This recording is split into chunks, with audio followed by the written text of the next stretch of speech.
हमारे देश में पेट्रोल और डीजल के बढ़ते दामों को बड़ा मुद्दा बनाने वाले लोगों के लिए आज हम श्रीलंका से एक बहुत बड़ा सबक लेकर आए हैं। आपने देखा होगा बहुत सारे लोग हमारे देश में इसे एक बहुत बड़ा मुद्दा बना रहे हैं या बनाने की कोशिश कर रहे हैं। ये वो लोग हैं जिन्हें शायद अंतर्राष्ट्रीय स्थितियों के बारे में कोई जायजा नहीं है, कोई जानकारी नहीं है।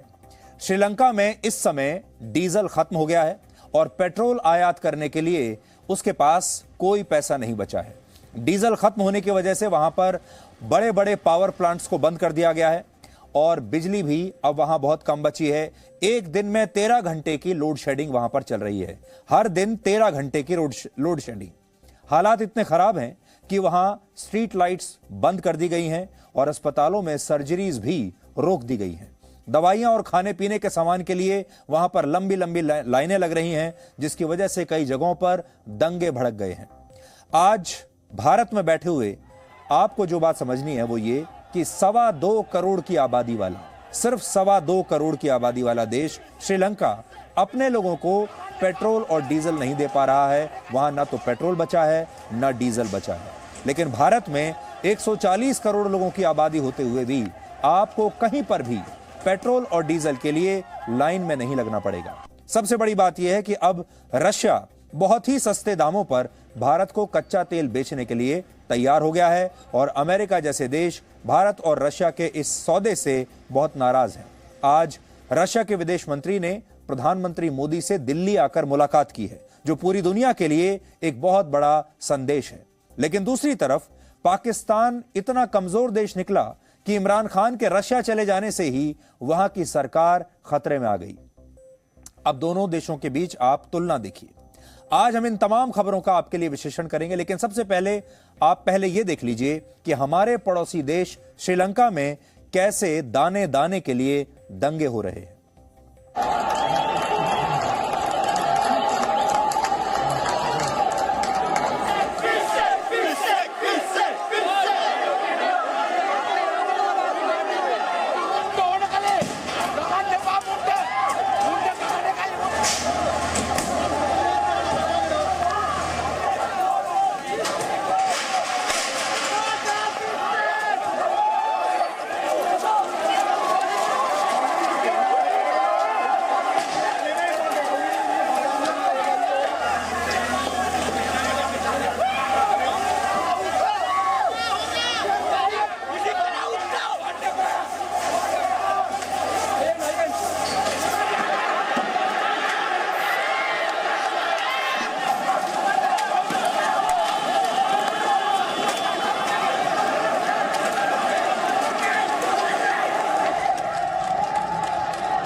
मैं राज्य किसी में बराक नहीं। मैं इस सरकार पर बोझ नहीं हूँ। मेरे पास अपना कमाया हुआ काफी पैसा है, पर वो पैसा मेरे किसी काम का नहीं है।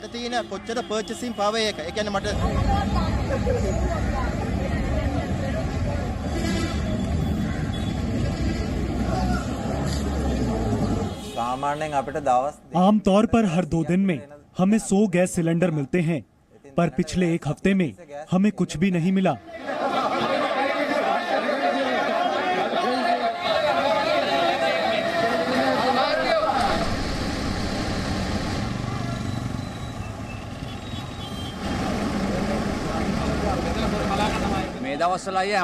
आजकल हर स्थान पर कतार होती है, मिल्क पाउडर की कतार और कई और कतारें। अभी मैं डीजल के लिए कतार में हूँ। सुबह मैं मिल्क पाउडर के लिए कतार में था।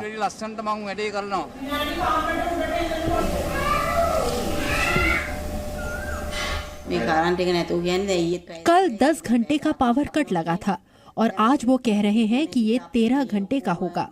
फ्रिज में पड़ा खाना और बच्चों का दूध खराब हो रहा है। पावर कट के कारण बच्चों को गर्मी सहन करनी पड़ रही है।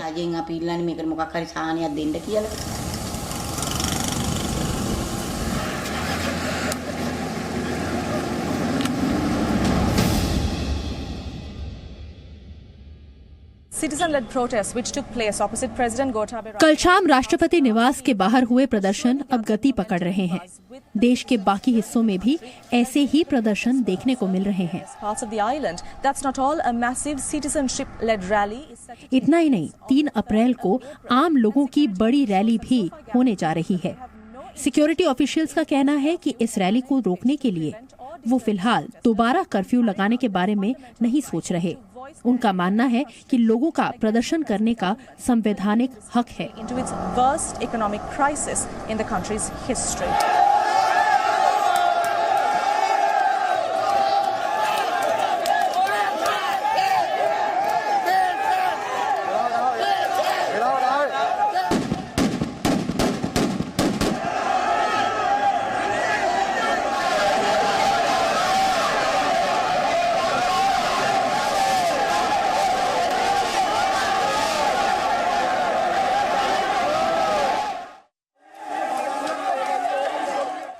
सोचिए, छोटा सा देश है, 2.25 करोड़ लोगों का यह देश है और वहां न पेट्रोल बचा है, न डीजल बचा है, खाने का सामान खत्म हो रहा है, रोजमर्रा की चीजें खत्म हो रही हैं और 13 घंटे की लोड शेडिंग हो रही है। और बिजली की यह स्थिति है कि अब सड़कों पर जो बिजली के जो लैंप्स होते हैं या जिसे आप स्ट्रीट लैंप्स कहते हैं, स्ट्रीट लाइट, उसको भी बंद कर दिया गया है और दंगे हो रहे हैं। दाने दाने को लेकर दंगे हो रहे हैं। श्रीलंका में इस समय करेंसी जो है वो कागज का टुकड़ा बनकर रह गई है। अभी थोड़ी देर पहले आपने एक सज्जन को ये कहते हुए सुना होगा कि उनके पास पैसा तो बहुत है, उन्होंने बहुत पैसा कमाया है और पैसा उनके पास है, लेकिन बड़ी बात यह है कि पैसे से खरीदेंगे क्या जब कुछ सामान बचा ही नहीं, जब ना बिजली बची है, ना वहां पर पेट्रोल डीजल है, ना खाने पीने का सामान है, तो पैसा बिल्कुल वहां बेकार हो गया है। और श्रीलंका की स्थिति इसलिए हुई है क्योंकि उसका फॉरेन रिजर्व, जिसे हम हिंदी में विदेशी मुद्रा भंडार कहते हैं, वो 2 साल में 70% तक कम हो चुका है और इस समय श्रीलंका के पास सिर्फ $2.31 बिलियन यानी 17,500 करोड़ रुपए की ही विदेशी मुद्रा बची है, जबकि कच्चे तेल और दूसरी चीजों के आयात पर ही उसका 1 साल का खर्च 91,000 करोड़ रुपए होता है। एक लाइन में कहें तो श्रीलंका की जेब खाली हो चुकी है। बाहर से किसी भी देश से कुछ भी सामान खरीदने के लिए उसके पास पैसा नहीं बचा है और अब उसके पास ना तो कच्चा तेल खरीदने के लिए पैसा बचा है और ना ही वो गैस और दूसरी चीजों का आयात बाहर से कर पा रहा है। और इस वजह से श्रीलंका में पेट्रोल, डीजल और रसोई गैस समेत बहुत सारी रोजमर्रा की चीजों की कीमतों में बेतहाशा वृद्धि हुई है। पिछले 3 महीने में श्रीलंका में पेट्रोल की कीमतें 92% और डीजल की कीमतें 76% तक बढ़ चुकी हैं। वहां प्रति लीटर पेट्रोल की कीमत इस समय लगभग 300 रुपए और प्रति लीटर डीजल की कीमत 230 रुपए पर पहुंच चुकी है। हालांकि श्रीलंका में कल ही डीजल पूरी तरह से समाप्त हो चुका है, इसलिए आज तो आप कोई भी भाव देंगे तो आपको डीजल नहीं मिलेगा। अब वहां डीजल की एक बूंद भी नहीं बची है और लोगों की जेब में पैसा वैसा के वैसा धरा के धरा रह गया। इसकी वजह से पब्लिक ट्रांसपोर्ट वहां पर बंद हो गया है और डीजल से चलने वाली बसें अब खड़ी हो गई हैं। इसके अलावा बिजली के बड़े बड़े प्लांट्स बंद कर दिए गए हैं। स्ट्रीट लाइट्स को भी बंद रखने का फैसला किया गया है क्योंकि इतनी बिजली है ही नहीं। रसोई गैस के लिए भी वहां लोगों को लंबी लंबी कतारों में लगना पड़ रहा है। इसके अलावा वहां महंगाई ने भी सारे रिकॉर्ड तोड़ दिए हैं। अगर आपको महंगाई देखनी है तो श्रीलंका जाइए। श्रीलंका में 1 किलोग्राम चावल की कीमत 200 रुपए और 400 ग्राम दूध 800 रुपए में इस समय मिल रहा है। ये कीमतें श्रीलंकन रुपए में हैं। ये हमेशा आप याद रखिएगा, भारतीय रुपए नहीं, श्रीलंका के रुपए में। इस आर्थिक संकट की वजह से श्रीलंका के लोगों में वहां सरकार के खिलाफ बहुत गुस्सा है, जो कि अभी आपने तस्वीरों में देख लिया। और 31 मार्च को यानी कल देर रात हजारों लोगों की भीड़ ने श्रीलंका के राष्ट्रपति भवन का घेराव करने की कोशिश की। सोचिए, राष्ट्रपति भवन तक पहुंच गए लोग। इस दौरान भीड़ ने श्रीलंका की सेना के 2 ट्रक और 1 बस को आग लगा दी और इन लोगों द्वारा श्रीलंका की सेना पर पत्थर भी बरसाए गए। तो हालात ये हैं कि वहां की जनता अपनी ही सेना पर हमले कर रही है। हालांकि इस हिंसा से पहले श्रीलंका के राष्ट्रपति गोटाबाया राजपक्षे वहां से निकल गए थे, यानी अपने घर छोड़कर वो किसी तरीके से भाग गए थे और इसलिए उन्हें कोई नुकसान नहीं हुआ। श्रीलंका के लोग इस आर्थिक संकट के लिए राजपक्षे के परिवार को सबसे बड़ा जिम्मेदार मान रहे हैं। असल में इस समय श्रीलंका को एक सरकार नहीं बल्कि एक परिवार ही चला रहा है और यह परिवार है राजपक्षे परिवार। श्रीलंका की सरकार में इस परिवार के कुल 7 लोग हैं। इनमें गोटाबाया राजपक्षे श्रीलंका के राष्ट्रपति हैं, उनके सगे भाई महिंदा राजपक्षे श्रीलंका के प्रधानमंत्री हैं, चमल राजपक्षे जो कि तीसरे भाई हैं वो सरकार में सिंचाई मंत्री हैं और सबसे छोटे भाई बासिल राजपक्षे वित्त मंत्री हैं।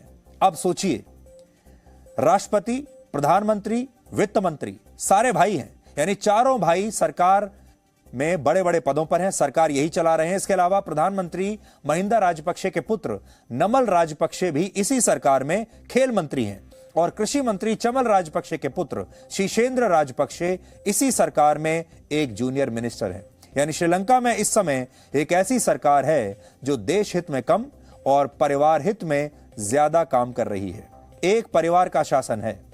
आरोप है कि राजपक्षे परिवार ने आर्थिक संकट के बावजूद दूसरे देशों से कर्ज लेना जारी रखा और आयात पर भी अपनी निर्भरता को उन्होंने कम नहीं किया, जिससे वहां हालात बिगड़ते चले गए और आज ये स्थिति आ गई।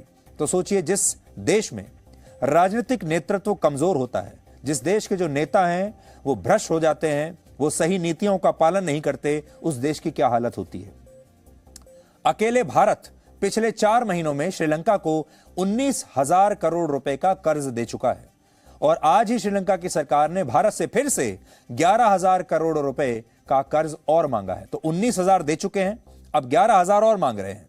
इसके अलावा श्रीलंका ने अपने कुल कर्ज का 36% कर्ज अकेले एक देश चीन से लिया हुआ है और नौबत यहां तक आ गई है कि अब श्रीलंका इस कर्ज को चुकाने की स्थिति में कहीं से भी नहीं है और वो कच्चा तेल भी बाहर से खरीद नहीं पा रहा। बड़ा डर जो है वो ये है कि चीन इस स्थिति का फायदा उठा लेगा। भारत के लिए चिंता की बात यह है कि इस समय उसके 2 पड़ोसी देशों में अस्थिरता का माहौल बना हुआ है। एक पड़ोसी देश हमारा पाकिस्तान है, जहां पर सरकार गिरने ही वाली है। पाकिस्तान में राजनीतिक अस्थिरता है और पाकिस्तान भी आर्थिक संकट से गुजर रहा है, जबकि श्रीलंका में आर्थिक संकट इतना गंभीर रूप ले चुका है और इन दोनों संकट की घड़ी में इन दोनों देशों में ही चीन की भूमिका बहुत महत्वपूर्ण होने वाली है। चीन ने इन दोनों देशों को पहले ही लाखों करोड़ों रुपए का कर्ज दिया हुआ है और अब वो इस कर्ज की वसूली के लिए इन देशों पर दबाव बना रहा है। आपने सुना होगा, पुराने जमाने में हमारे देश में साहूकार हुआ करते थे जो गरीब लोगों को, गरीब मजदूरों को, किसानों को कर्ज देकर बाद में उनकी जमीन गिरवी रख लिया करते थे और जब ये लोग, जो मजदूर और किसान, गरीब लोग अपना कर्ज नहीं चुका पाते थे तो ये साहूकार उन पर जुल्म भी करते थे और फिर उनकी पूरी जमीन जायदाद जो भी उनके पास था उसे हड़प लिया करते थे। हालांकि जमीन को हड़पने के बाद भी वो उस मजदूर पर अपने जुल्म जारी रखते थे। आप समझ लीजिए कि चीन उसी तरह का एक साहूकार है जो लगातार लोन बांट रहा है, आसपास के कमजोर देशों को पैसा दे रहा है। श्रीलंका उससे इतना पैसा ले चुका है, पाकिस्तान इतना पैसा ले चुका है और जो बड़ा डर है वो ये है कि दोनों ही देशों के पास पैसा बचा नहीं है। दोनों ही देशों में, श्रीलंका में तो राजनीतिक अस्थिरता अभी तक नहीं हुई है लेकिन पाकिस्तान में है और ऐसे में अगर चीन ने इन दोनों देशों पर अपना प्रभाव और मजबूत कर लिया और पैसा देकर और लोन देकर इन्हें, तो भारत के लिए ये अच्छी खबर नहीं होगी। भारत 3 तरफ से घिर जाएगा। पाकिस्तान में भी चीन का प्रभाव होगा, श्रीलंका में भी चीन का प्रभाव होगा और एक तरफ चीन तो स्वयं खड़ा ही है हमारे सामने और फिर बांग्लादेश जैसे जो छोटे देश हैं उन पर भी चीन का प्रभाव अब पहले के मुकाबले बढ़ रहा है। तो यह भारत के लिए एक बहुत चिंता की बात है। श्रीलंका कच्चे तेल के लिए पूरी तरह दूसरे देशों पर निर्भर है और इसी तरह भारत भी अपनी जरूरत का 80% कच्चा तेल दूसरे देशों से ही खरीदता है। लेकिन यूक्रेन युद्ध और अंतर्राष्ट्रीय बाजार में कच्चे तेल की कीमतें बढ़ने के बावजूद 140 करोड़ की आबादी वाले भारत में पेट्रोल और डीजल के लिए कोई मारामारी नहीं है, जबकि 2.25 करोड़ की आबादी वाले श्रीलंका में पेट्रोल और डीजल की एक बूंद नहीं बची है। इसलिए हमारे देश में जो लोग पेट्रोल और डीजल की कीमतें बढ़ने से बड़े परेशान हैं, जो इसे मुद्दा बनाना चाहते हैं, उन्हें यह समझना होगा कि हमारा देश तेल के लिए दूसरे देशों पर निर्भर है पूरी तरह से। 80% जो हमारी जरूरतें हैं वो दूसरे देशों से हम खरीद कर लाते हैं। फिर भी यहां पेट्रोल और डीजल लोगों को आसानी से मिल पा रहा है वो इसलिए क्योंकि भारत में आर्थिक स्थिरता है और राजनीतिक स्थिरता है, और इसके पीछे भारत की तमाम कूटनीतिक कोशिशें हैं जिनमें बाकी देश विफल रहे हैं। आप अपने चारों तरफ देख लीजिए, आज श्रीलंका का हाल देख लीजिए, पाकिस्तान का हाल देख लीजिए, और जब कोई देश कमजोर हो जाता है तो फिर यूक्रेन का हाल भी देख लीजिए। कच्चे तेल के अंतर्राष्ट्रीय बाजार में रशिया 11% की हिस्सेदारी के साथ पूरी दुनिया में दूसरे नंबर पर है, जबकि पहले स्थान पर 16% हिस्सेदारी के साथ सऊदी अरब है। ये दो देश हैं जो सबसे ज्यादा कच्चा तेल बेचते हैं। अब यहां पॉइंट यह है कि रशिया ज्यादातर पश्चिमी देशों को कच्चे तेल की सप्लाई करता है, लेकिन यूक्रेन युद्ध के बाद जिस तरह पश्चिमी देशों ने रशिया पर आर्थिक प्रतिबंध लगा दिए, उससे रशिया बहुत नाराज है और उसने कहा है कि वो उन्हीं देशों को अब कच्चा तेल बेचेगा जो इसके लिए रशिया की करेंसी रूबल में भुगतान करेंगे। अब ज्यादातर पश्चिमी देश इसके लिए भी तैयार है, लेकिन वो यूक्रेन युद्ध पर अपने पक्ष की वजह से चाहते हुए भी रशिया से कोई डील नहीं कर पा रहे, क्योंकि पश्चिमी देशों ने असल में किया क्या, उन्होंने रशिया से सीधे तौर पर इतनी दुश्मनी मोल ले ली, इतने आर्थिक प्रतिबंध लगा दिए कि अब रशिया के साथ उनकी बातचीत की कोई गुंजाइश नहीं बची। बातचीत के सारे रास्ते बंद हो चुके हैं, तो वो किस मुंह से रशिया से कुछ भी मांगेंगे या किस मुंह से नेगोशिएट करेंगे, क्योंकि कोई रास्ता ही नहीं है। लेकिन भारत के मामले में ऐसा नहीं है। भारत के मामले में रशिया खुद हमें अब बहुत ही सस्ते दामों पर कच्चा तेल बेचने के लिए तैयार हो गया है, और रशिया अंतर्राष्ट्रीय कीमत से $35 यानी लगभग 2,500 रुपए प्रति बैरल की छूट पर यानी डिस्काउंट पर भारत को कच्चा तेल बेचने के लिए तैयार है। यानी वो उस कीमत पर भारत को कच्चा तेल देना चाहता है जो यूक्रेन का युद्ध शुरू होने से पहले हुआ करती थी। रशिया ने पूरी दुनिया में भारत के अलावा अब तक किसी भी देश को इससे अच्छा डिस्काउंटेड ऑफर नहीं दिया है। यानी भारत को बहुत ही सस्ते दाम पर रशिया अब कच्चा तेल देगा, और यही वजह है कि अमेरिका जैसे देश इस डील से बड़े नाराज हैं। कल अमेरिका के डिप्टी NSA दिलीप सिंह भारत आए हुए थे, दिल्ली में मौजूद थे, और इस दौरान उन्होंने कहा कि अगर भविष्य में चीन LAC का उल्लंघन करता है तो रशिया भारत की रक्षा करने नहीं आएगा। अमेरिका अपने इस बयान से यह बताना चाहता है कि भले ही भारत रशिया का कितना भी साथ दे, लेकिन जब चीन LAC पार करके भारत में अगर घुसेगा तो इस बार रशिया मदद नहीं करेगा, क्योंकि रशिया और चीन तो मिले हुए हैं और भारत को आखिरकार मदद तो अमेरिका से ही लेनी पड़ेगी। भारत को आना अमेरिका के पास ही पड़ेगा, इसलिए रशिया के चक्कर में अमेरिका से दुश्मनी मोल मत लो। ये एक तरीके से धमकी वो यहां दिल्ली में रहते हुए हमें देकर गए हैं। यानी अमेरिका भारत पर एक तरह से रशिया का विरोध करने के लिए अपना दबाव बना रहा है, लेकिन भारत जानता है कि अमेरिका असल में किसी भी देश का दोस्त है ही नहीं, वो किसी का दोस्त नहीं है। अमेरिका को दोस्ती की नहीं, फायदे की आदत है, और वो सिर्फ अपना हित देखता है। एक और बात, रशिया जो ये पूरा युद्ध कर रहा है यूक्रेन के साथ, वो अपने राष्ट्रीय हितों के लिए कर रहा है। अमेरिका भी अपने हितों के लिए यूक्रेन का साथ दे रहा है, लेकिन जब भारत अपने हितों की बात करता है तो यह कहा जाता है कि भारत को ऐसा नहीं करना चाहिए, और सारे पश्चिमी देश भारत पर सवाल उठाने लगते हैं कि आप ऐसा क्यों कर रहे हैं। असल में भारत की विदेश नीति यही है कि जब हर देश अपने अपने बारे में सोच रहा है तो भारत भी पहले अपने बारे में सोचेगा, बाद में दूसरों के बारे में सोचेगा, और भारत की ये जो कूटनीति है अभी तक ये कामयाब रही है। इन आलोचनाओं के बावजूद भारत इस पूरे मामले में न्यूट्रल बना रहा है, तटस्थ बना हुआ है, और आज भारत अकेला ऐसा देश है जिसमें पिछले 1 महीने में दुनिया के 8 विदेश मंत्री आ चुके हैं, दुश्मन देशों के विदेश मंत्री भी आ चुके हैं। लेकिन प्रधानमंत्री मोदी ने मुलाकात सिर्फ रशिया के विदेश मंत्री सर्गेई लेवरोव से की है। आज वो प्रधानमंत्री मोदी से मिले और इसके बाद उन्होंने कहा कि कोई भी दबाव भारत और रशिया के रिश्तों को प्रभावित नहीं कर सकता। ऐसा समझ लीजिए कि वो दिल्ली में बैठकर अमेरिका को एक संदेश दे रहे थे। У меня такая уверенность есть, безусловно, потому что это партнерство, оно не зависит от каких-то конъюнктурных соображений, тем более оно не зависит от незаконных методов диктата и шантажа. Ну, вы знаете, по отношению к таким странам, как Россия, Индия и Китай, многие другие, применять подобного рода политику совершенно бессмысленно и только означает, что люди, которые такую политику... तो भारत अकेला ऐसा देश है जो इस समय रशिया से भी बात कर रहा है, नेटो देशों से भी बात कर रहा है, और अमेरिका से भी बात कर रहा है और इन सभी देशों के विदेश मंत्री लगातार एक के बाद एक भारत आ रहे हैं। और आप हैरान मत होइएगा कि आने वाले समय में आपको अगर ये खबर सुनने को मिले कि भारत ही अब आखिरकार इन दोनों पक्षों के बीच मध्यस्थता कराएगा और भारत नेगोशिएट कराकर हो सकता है कि कोई ना कोई शांति के लिए समझौता इन दोनों पक्षों के बीच करा दे। और ये भारत की एक बहुत बड़ी सॉफ्ट पावर होगी, भारत की एक वैश्विक ताकत के रूप में एक बहुत बड़ी जीत होगी। आज आपको यह भी समझना होगा कि एक मजबूत और कमजोर राष्ट्र में क्या फर्क होता है। पाकिस्तान के प्रधानमंत्री इमरान खान ने रशिया की यात्रा की, व्लादिमीर पुतिन से हाथ मिला लिया तो उनकी सरकार खतरे में आ गई। अमेरिका इतना नाराज हुआ कि उन्होंने कहा कि अब तो इमरान खान को हम छोड़ेंगे नहीं। ये बात खुद इमरान खान ही कह रहे हैं। इमरान खान कहते हैं कि अमेरिका को उनका पुतिन से हाथ मिलाना बिल्कुल पसंद नहीं आया और इसलिए अमेरिका ने उनकी सरकार को गिराने की कोशिश की। लेकिन दूसरी तरफ आप भारत को देखिए, हमारे यहां रशिया के विदेश मंत्री खुद चलकर दिल्ली आ रहे हैं, प्रधानमंत्री मोदी से मुलाकात कर रहे हैं और भारत रशिया से पूरी दुनिया के सामने खुलेआम कच्चा तेल भी खरीद रहा है और वो भी बहुत भारी डिस्काउंट पर। और अमेरिका चाहकर भी भारत पर कोई दबाव नहीं बना रहा। इससे पता चलता है कि अगर किसी देश की विदेश नीति स्वतंत्र और तटस्थ हो तो उसे कोई झुका नहीं सकता।